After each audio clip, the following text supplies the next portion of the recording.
भोलू भालू और गायब होता शहद बहुत समय पहले की बात है।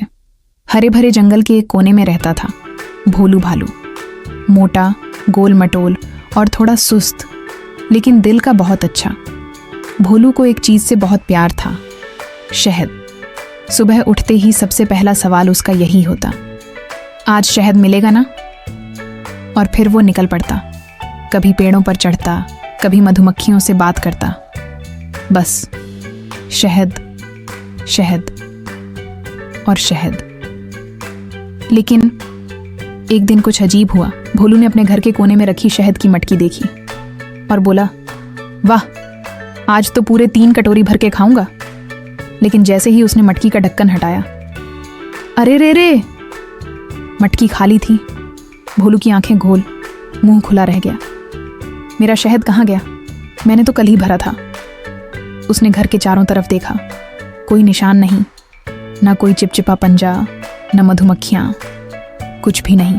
जांच पड़ताल शुरू। भोलू को समझ नहीं आ रहा था कि क्या करे। उसने तय किया, अब तो इस रहस्य को सुलझाना ही होगा। वो गया अपने सबसे समझदार दोस्त के पास, घंटू उल्लू। घंटू पेड़ की डाल पर आंखें बंद करके बैठा था। भोलू बोला, घंटू भैया, मेरा शहद गायब हो गया, बिना कोई निशान छोड़े। घंटू ने आंखें खोली, चश्मा सीधा किया और धीरे से कहा, तो ये कोई स्मार्ट चोर है। आज रात तुम अपनी मटकी वहीं रख देना और छिप कर देखना। रहस्यमयी रात हुई।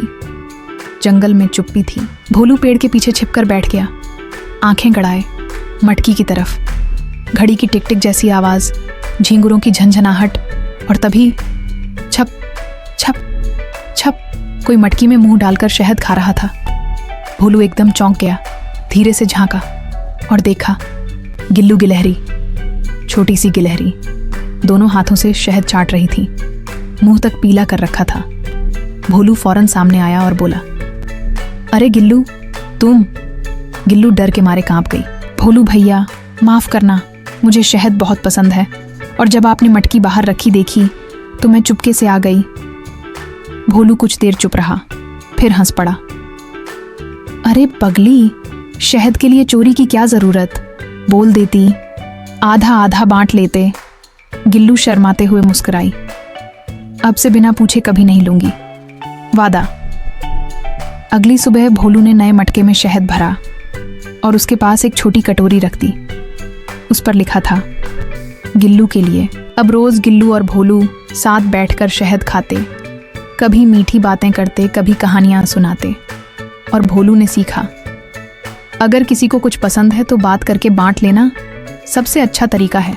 चोरी से नहीं, दोस्ती से सब मीठा लगता है। सीख क्या है बच्चों?